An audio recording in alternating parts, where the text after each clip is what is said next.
and we'll see what comes out. One of my favorite Far Side cartoons, and there have been many, I'm sure you're in the same camp, is there's a vacuum cleaner out in a very dark forest filled with imposing and terrifying creatures depicted by eyes in trees and behind cracks and crevices in a dark and foreboding forest. And the vacuum cleaner's looking pretty nervous, and the title is Nature Abhors a Vacuum Cleaner. Nature abhors a vacuum cleaner. But nature certainly does avoid a vacuum. And this week, to a degree, with this unusual topic of the God-sized hole, it's like all of us apparently have this vacuum on the inside. And since nature abhors a vacuum cleaner, so to speak, it seems to be very human and mortal that we attempt to fill in the God-sized vacuum inside of us with, well, whatever we can get our hands on, whatever works, right? So as we come to consciousness at the age of 3 or 5 or 4 or 6 or whatever, and we start to become more and more alive and awake in the world, we begin to discover these needs and wants and desires and instincts and various ways to quote unquote get our needs met, and begin to fill in this aching or longing in every single moment to fill ourselves up with what fills up the hole inside of us. And of course, as young ones, it's one thing, and then it begins to change over the years. But whatever it is, there we are trying to fill up this vacuum inside of us with pleasing, satisfying things. Now, perhaps there's a phrase in recovery. It's called a moment of clarity.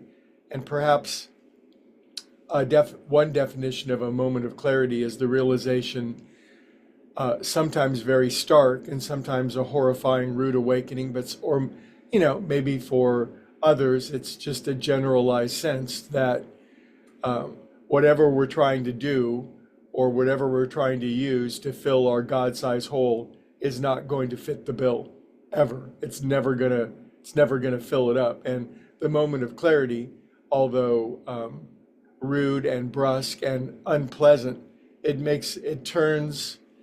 a sea change. It's a radical change of course for the soul, where they realize we're going to have to aim higher in order to ever really feel any true satisfaction and fulfillment, because whatever worldly thing we're trying to stuff into our God-sized hole is very much akin to shoveling dirt into the Grand Canyon to fill it up, kind of standing on the edge with a shovel and scraping one load over the edge and watching it disappear into nothingness, realizing that the worldly thing, which once seemed so profound and satisfying, is suddenly absurd and ridiculous in relation to the sort of fulfillment that we really need.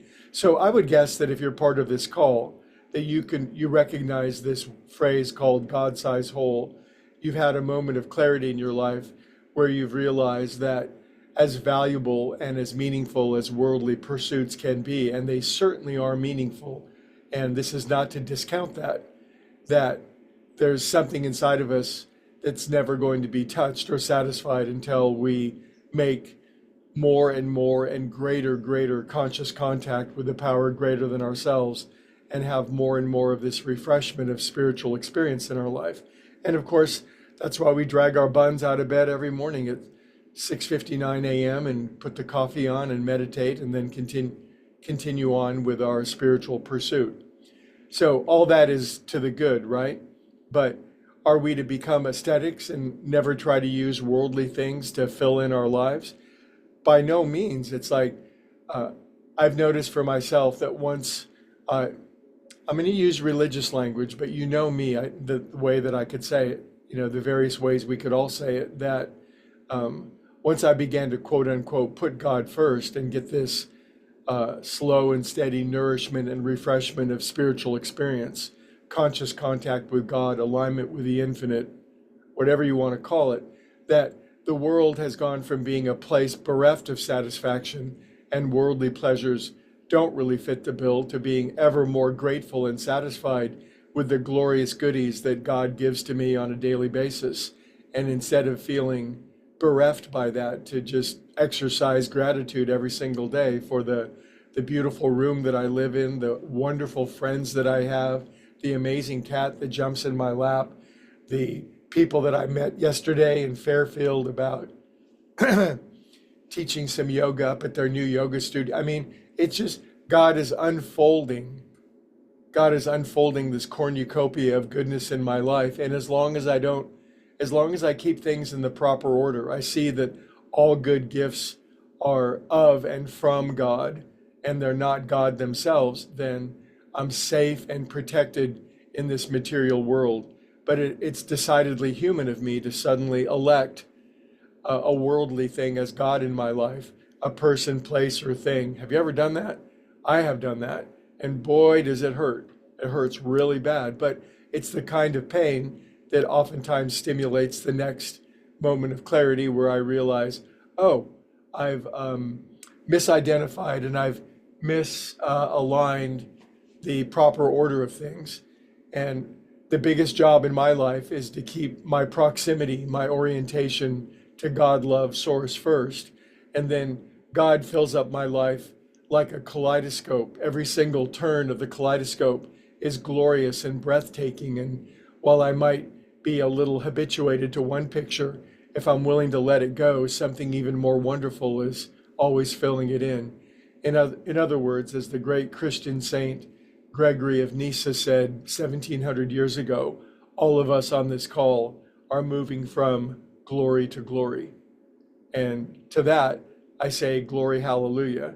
And nature can now love that vacuum cleaner. Okay, kids, I'll see you tomorrow.